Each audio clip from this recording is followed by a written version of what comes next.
Hey guys, welcome. Today I just want to share something. I'm so excited because after the long wait, my A7 III it's finally in my hands. I got to pick it up this evening, and I'm not a big fan of doing unboxing videos, so I'm not gonna try to do an unboxing video on this one. However, I just want to take you guys through what I do for my initial setup, and this is something that I do for almost every camera I've got over the years. I go through the basic settings, and I do a few adjustments just to make it suit my needs. So I'm just gonna go through the initial settings with you guys, and a few things that I have to change right after the gate. That being said, this is my first Sony camera, so I'm not sure what to expect from the menus and stuff like that, or what the settings are, but I'm just gonna go through them generally, and I will take a look and see which ones in there that I want to change or I want to set up to make this camera easier or customized for the way I like to use it. I've done a bit of research, so I know a little bit of some of the settings and what they are, and I want to go through them and set it up so that it's easy for me to use, coming from the Canon world. So let's get started with this. So here we are on the initial setup screen. I'm just going to go through this setup as quickly as possible. So I'm in Canada, so my default language will be English. Set area and time. I'm gonna stick to New York time because New York time is the same as the time here in Toronto. We're all Eastern Standard Time, so I'm just gonna go with New York time. And then I'm gonna turn on daylight savings, date and time. Today it's April 29th.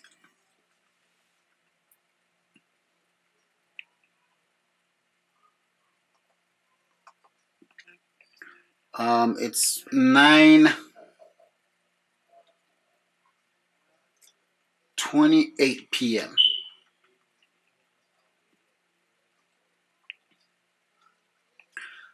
Date and time I will leave as this for now. Enter. Go OK. And here we go. We're in, and my camera is powered up for the first time. So now I want to go through the menu system, and I'm going to make a few changes right off the gate. So this is basically what I do when I get any new camera. Is I try to change a few settings as much as possible that comes by the default that I don't like. For one, file format, I'm gonna stick to RAW and JPEG.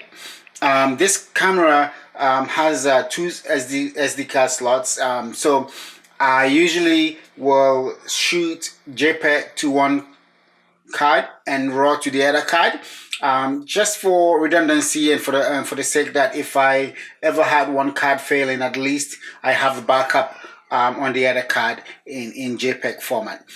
So the RAW file type, you have compressed and uncompressed. I will keep it at compressed for now, just to try out. Actually, I will put it on uncompressed for now. I want to try it out and see how big the uncompressed files are, and then I'll probably switch to compressed and try out to see what the file size differences are and how that impacts my workflow. JPEG quality, I'm going to put at extra fine. JPEG image size, I will leave as it is. Aspect ratio, I will leave as it is. I will leave APS-C as it is for now. Long exposure noise reduction, I normally would turn this off because I will process it in Lightroom and probably do my noise reduction in there. I will turn this one off as well. Color space, I will always leave at sRGB. You may want to do Adobe RGB depending on your workflow, but for my workflow, sRGB is good. Go to the next one. Drive mode, single shooting is fine for me. I mainly shoot portraits, so this is good for now. Memory, I'm not gonna touch that for now. Media slot, I'll choose one because one is the fastest card slot, so I'll give priority to that for now. Move on. Let me see. Focus mode, I will leave a single shot AF for now. And I'll leave that as it is. I'll leave the focus area. I'll leave all of these as they are for now.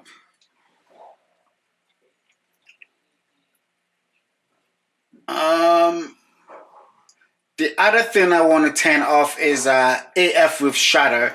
Because I like to use the back button focus, and on this camera I believe that both the AF on and the shutter are doing the focusing. So I want to take the focusing from the shutter button and keep it only on the AF on button. Um, Basically, these are the basic changes that I would normally do when I get my camera for the first time. Um, this AEL with shutter on, I will leave as it is for now, but I might change that and probably switch my AEL button to be my eye detect autofocus button. Okay, so that's about it. That's basically the main things that I would change for now. The rest of the stuff I'm just gonna go ahead, play around with the camera for a little bit, and then make some more adjustments as I go. One thing I'm thinking of doing is this custom key setup. Like I said, I may have to change some of the buttons so that it's more intuitive to the way I've been working with my Canon DSLRs for a while, at least for the beginning. Whilst I try to get used to the Sony RAM, I will try to set it up to match closely as possible the button positions that I use on my 7D Mark II, to make the transition a little bit more smoother. So as I go on, I will share later on what my final settings will be, at least for shooting portraits, and I'll share that with you in the next video. Thanks for watching, stay blessed, and keep creating.